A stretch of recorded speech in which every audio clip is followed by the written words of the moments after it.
There was a big division in the pro-life movement in the 80s, and it was, should we have a constitutional amendment banning abortion that would outlaw it in all 50 states, or do we repeal Roe and kick it back to the states? Do we shoot the moon and try to get a constitutional amendment, or do we kick it back to the state level?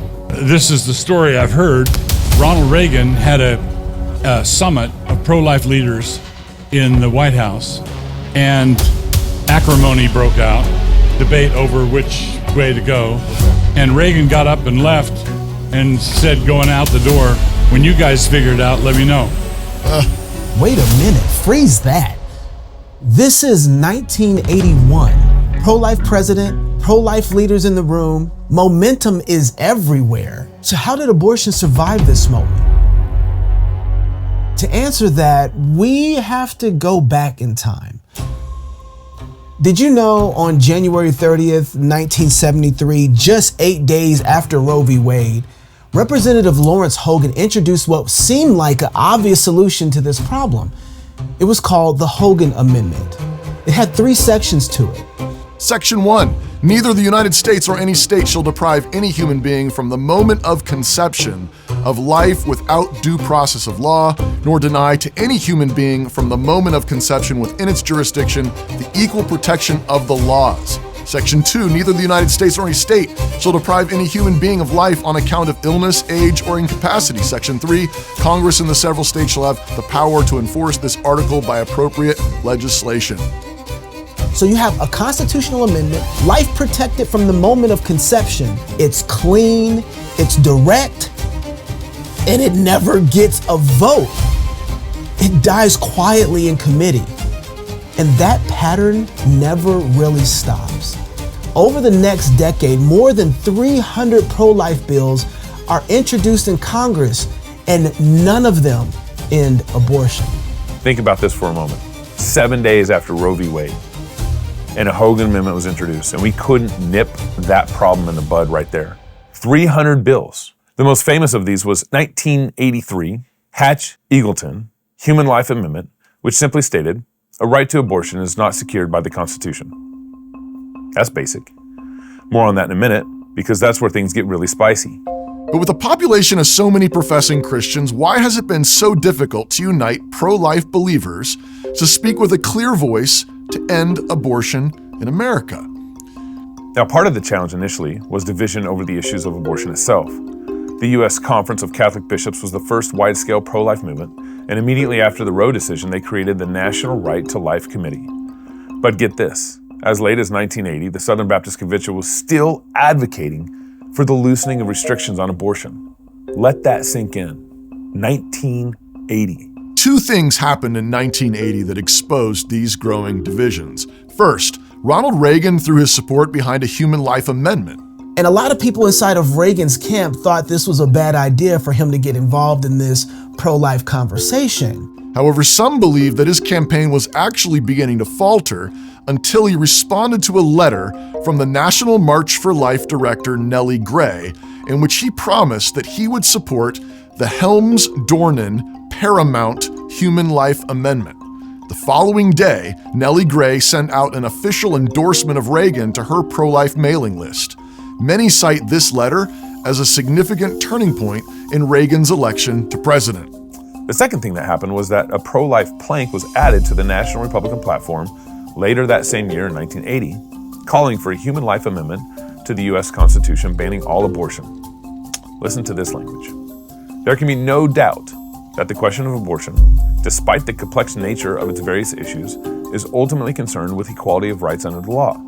While we recognize differing views on the question among Americans in general, and in our party, we affirm our support of constitutional amendment to restore protection of the right to life for unborn children. We also support the congressional efforts to restrict the use of taxpayer dollars for abortion. We protest the Supreme Court's intrusion into the family structure through its denial of the parents' obligation and right to guide their minor children. This language clearly called for a constitutional amendment, and Reagan had promised to support one.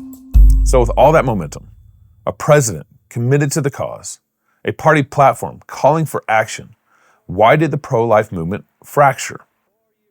Well, this brings us to the three-way split. By late 1981, the pro-life movement is no longer one movement. It's three strategies, all claiming to be the faithful path forward. First, you have the Hatch Amendment. A right to abortion is not secured by this Constitution. The Congress and the several states shall have the concurrent power to restrict and prohibit abortions, provided that a law of a state, which is more restrictive than a law of Congress, shall govern. Overturn Roe, kick abortion back to the states. Federalism. Number 2, Senator Jesse Helms teamed up with Representative Robert Dornan and presented what was called the Paramount Amendment, which stated this, quote, "The paramount right to life is vested in each human being from the moment of fertilization without regard to age, health, or condition of dependency." Life protected from fertilization, no exceptions. The amendment that Reagan actually promised to support. It's also worth noting that this would have also prohibited euthanasia. It was the Hatch Amendment that eventually garnered the most support, and the Helms-Dornan Paramount Amendment never came to the floor of Congress. Strategy number 3, the Helms Bill. Presented by Jesse Helms, he introduced this bill, and it's important to note, not an amendment, in January 1981 that would have defined human life as beginning at conception. Now, the advantage of a bill was that it only required a majority vote, while a constitutional amendment requires 2/3 vote in House and in Senate. The Helms Bill was passed out of committee in mid-1981, but as the Hatch Amendment was building momentum, pro-life leaders denounced it as a sellout. Same goal, three radical different plays, and instead of uniting behind one, the movement turns inward. Pro-life leaders start denouncing each other. Paul Brown, director of the Life Amendment Political Action Committee, testified that the amendment jeopardizes all that the pro-life movement has worked towards during these last 8 years, and it really threatens to split the pro-life movement along pragmatic and religious lines and would accomplish nothing. Well, the Hatch Amendment was passed out of full committee in March 1982 with a vote of 10-7, with 8 Republicans and 2 Democrats voting for it, including, wait for it, Joe Biden. America is a nation that can be defined in a single word. I was going to put Joe Biden. We hold these truths to be self-evident. All men and women created by you know the thing. The same guy who's been one of the most pro-abortion politicians in American history actually voted for the pro-life amendment in 1982. Man, let that sink in. So you get to 1983 with the Hatch-Eagleton Amendment.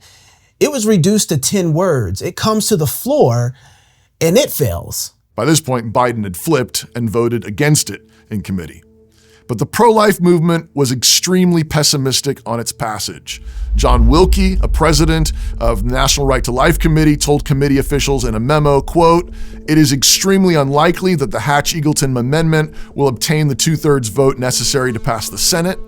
Norman Bendroth of the Christian Action Council said, quote, "Everyone knows it is going down in flames." Gary Curran of the American Life Lobby said, quote, "We have asked Hatch and Eagleton not to bring it to vote because it's clear it will not pass." Sure enough, after 2 days of debate, the Hatch Amendment fell by 18 votes, short of the 67 votes necessary to pass the constitutional amendment. 20 years later, in 2003, Congress would pass a ban on partial birth abortions. But it was not until 2022 when the Supreme Court finally reversed the Roe decision in the Dobbs case. So following the Dobbs decision, has the pro-life movement united and scored some significant victories? Well, not quite.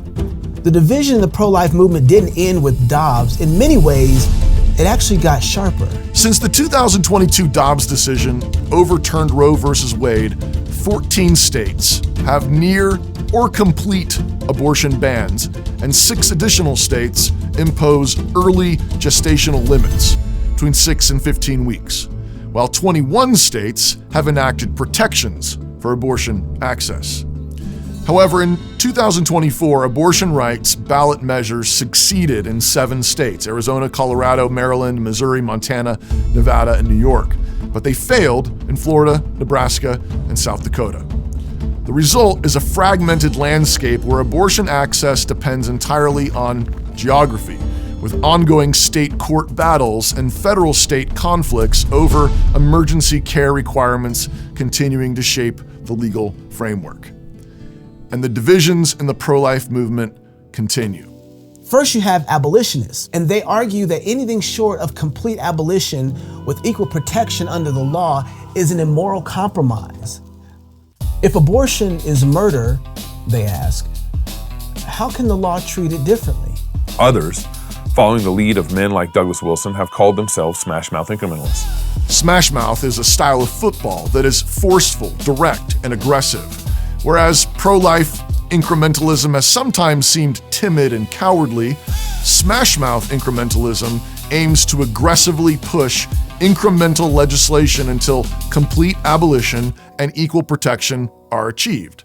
Now, they agree on the goal, complete protection of unborn children, but they argue that law works a little differently. It works in stages. Both abolitionists and smash-mouth incrementalists agree that many of the legacy pro-life organizations have become timid, cowardly, and have failed to uphold the standard of the older pro-life movement from the Reagan era. People like Nellie Gray of the March for Life was explicit. Not less abortions, not safer abortions, no abortion. That's the old pro-life movement. Not even a little bit of abortion. But modern pro-life organizations have often fought against equal protection laws and sometimes even heartbeat laws. So for example, in Louisiana, not long ago, HB 813, Abolition of Abortion in Louisiana Act of 2022, which was sponsored by Representative Danny McCormick, would have redefined person to include life from fertilization, would have applied homicide laws equally to unborn children, and it was passed out of committee in Louisiana 7-2 in May 2022. Well, major pro-life organizations came out against it. Louisiana Right to Life stated, our long-standing policy is that abortion-vulnerable women should not be treated as criminals. The National Right to Life Committee sent a letter to state legislators stating women are victims of abortion and any measure to seeking to criminalize or punish women is not pro-life. The Susan B. Anthony list president said we strongly oppose HB 813. The Louisiana Conference of Catholic Bishops even came out against it. But it's not at all clear how one can be pro-life and insist on criminal immunity for mothers who knowingly and intentionally murder their own babies.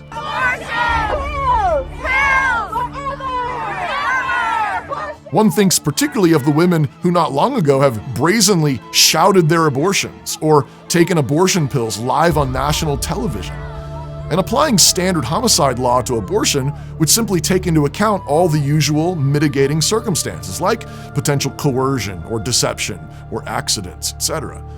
Even if those pro-life organizations could not support the equal protection law, to actively campaign against it is once more shooting our own movement in the foot. One state near to our hearts, at Crosspolitic, where the clash between pro-life abolitionists and smash-mouth incrementalists is on display, is Idaho. Idaho has one of the strongest pro-life legal regimes in the country. According to the Idaho Family Policy Center, abortions have dropped 99.7% since August 2022. And two laws they would say that are responsible for this 99.7%, a heartbeat law and the Defense for Life Act. Operating together, these complementary measures have effectively eliminated access to elective in-state abortions by imposing civil and criminal penalties on medical professionals who unlawfully terminate a pregnancy. We've seen the abortion rate in Idaho since the heartbeat law went into effect drop by nearly 99.9%, about 1,500 abortions down to 2 abortions in the last calendar year. That sounds like a massive victory. But abolitionists, they dispute that story. The Foundation to Abolish Abortion circulated a flyer claiming that Idaho law still allows women to obtain abortions for themselves through self-managed or telehealth means. Quote, murdering anyone should be illegal for everyone, but in Idaho it isn't.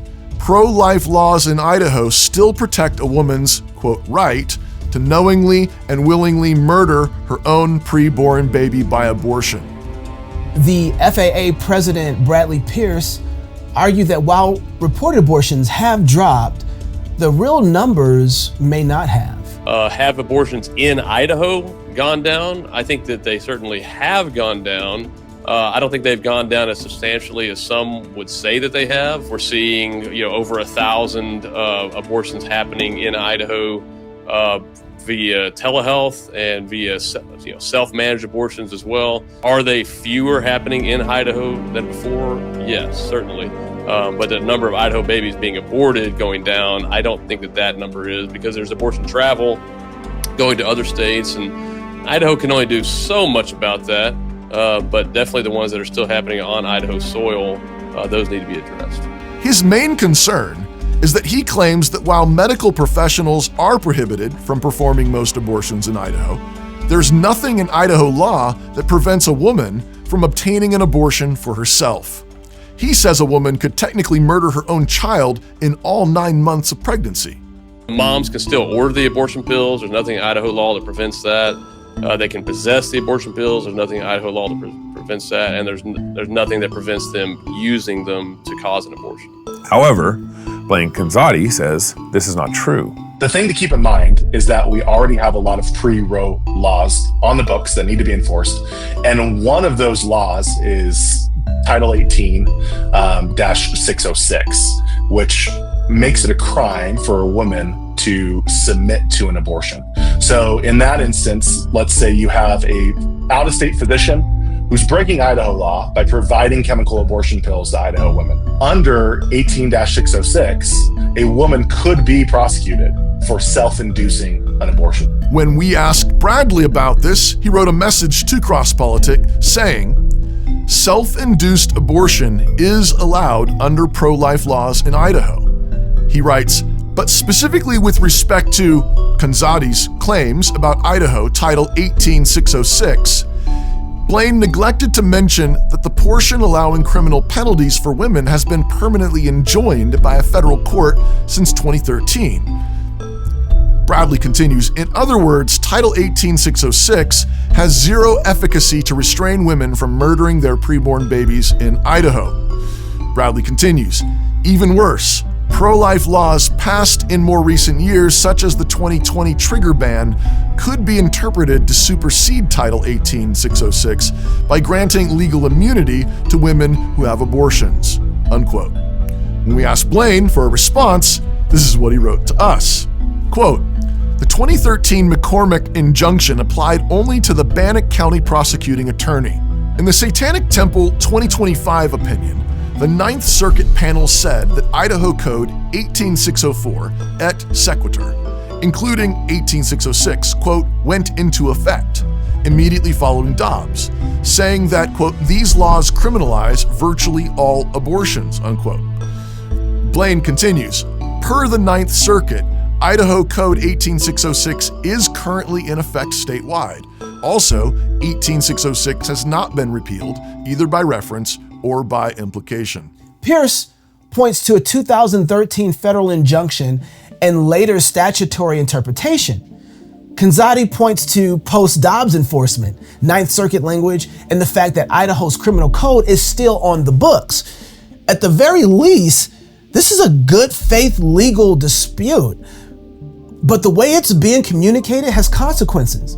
If there's a criminal code on the books and standing legal precedent to enforce that code, it certainly appears to us that Bradley and the Foundation to Abolish Abortion have made inflammatory and factually incorrect claims, adding to the already tense relationship between abolitionists and smash-mouth incrementalists. When claims turn inflammatory or factually imprecise, they deepen mistrust inside of a movement that is already struggling to have unity. And yet, even if Canzati is right about the law on the books, there's still a hard reality. Early self-managed abortions are uniquely difficult to prosecute. Because the half-life of mifepristone and misoprostol is so short, the half-life of mifepristone and misoprostol is about 18 hours. By the time a prosecutor is investigating those crimes, is taking blood tests to determine whether the woman actually ingested the chemical abortion pills, oftentimes the chemicals are out of the woman's system entirely. And then additionally, the prosecutor has to, beyond a reasonable doubt, prove that the chemical abortion caused the death of a live baby. So the prosecutor has to prove that there was a live baby at the time the woman took the chemical abortion pills, and that the chemical abortion pills were the cause of death.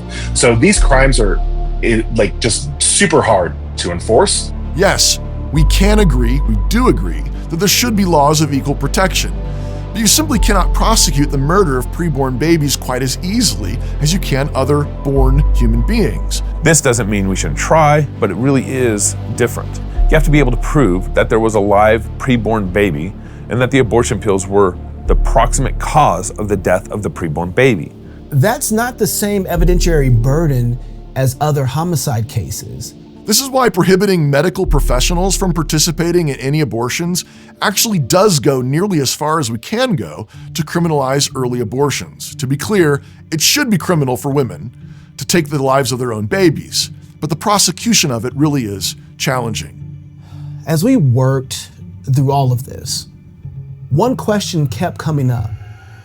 Do pro-life Christians actually understand how biblical law works? Because if we don't, that misunderstanding could explain nearly every division that we've been seeing inside of the pro-life movement. In Scripture, law is never just punishment. It's about formation.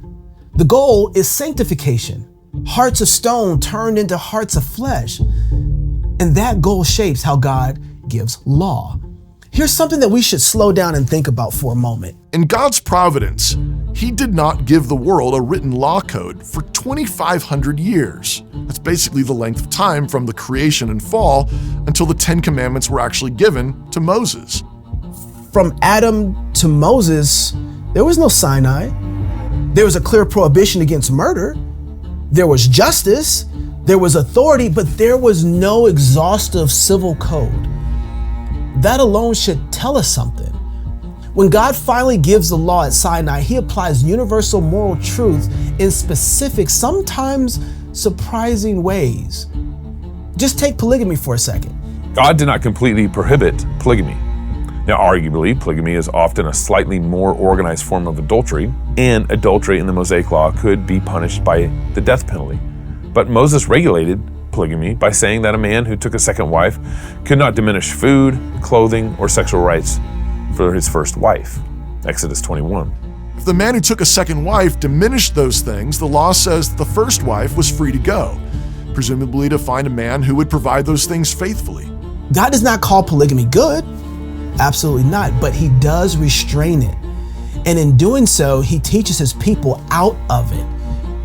Divorce works in the same way. The Pharisees pointed out that the law of Moses allowed for divorce if a man wrote a certificate for divorce. They were referring to Deuteronomy 24.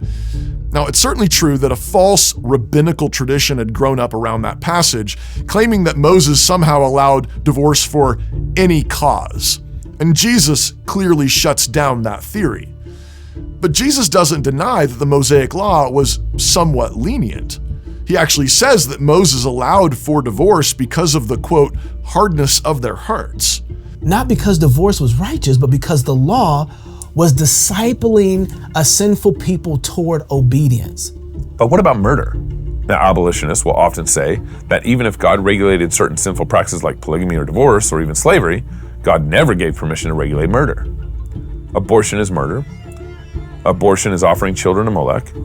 Where does God give any permission to try to reduce the number of child sacrifices? Now, this answer is uncomfortable, but it's clear.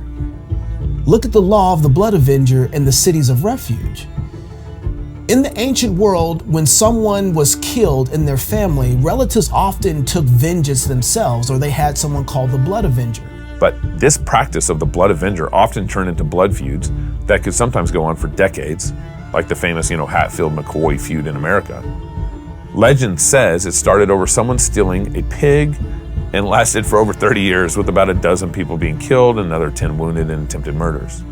There were at least two things that God was incrementally teaching Israel through the law of the cities of refuge. First, He insists on due process, witness, judges, investigation. The second thing that God does is He regulates the blood avenger. Let's say you had an accidental killing. The accused would flee to a city of refuge. Justice would be decided by magistrates, not by mobs. Does this instantly end vigilante killings? No.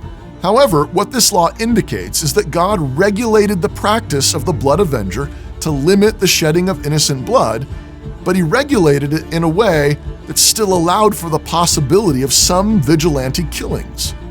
While Moses was also busy teaching that all death penalties needed to occur after due process, with 2 or 3 witnesses, diligent inquiry by the judges, etc., it was still possible that blood avengers were carrying out vigilante justice on their own.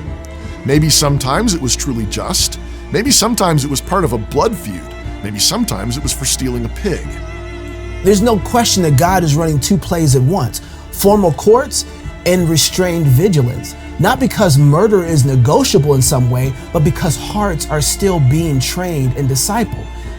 We see the same pattern with child sacrifice. As evil as it is, God still commended King Jehoshaphat for doing everything he could to end it.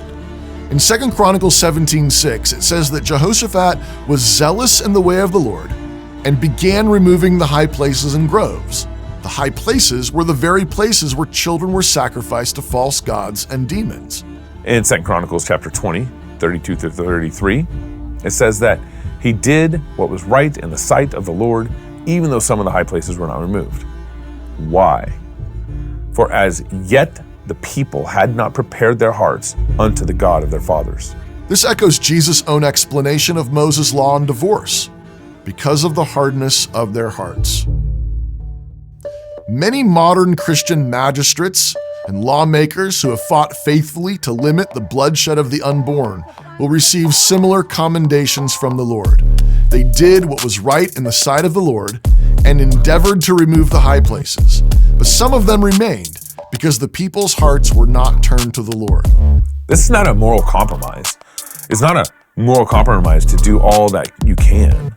It's only a moral compromise when you withhold good from those to whom it is due, when it is in your power to do so. Proverbs 3:27. The Westminster Confession of Faith teaches all of this when it states that the judicial laws of Israel have expired with that nation state, except for the, quote, general equity thereof. Westminster Confession of Faith 19:4. Israel's civil laws expired with the nation, but their general equity, it still remains.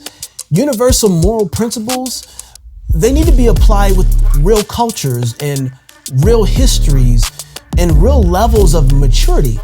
And as we've seen, depending on the maturity of the culture, the application must take into account the state of the hearts of the people, not to simply leave them in their sin and evil, but in order to teach them obedience. Which brings us back to the pro-life movement.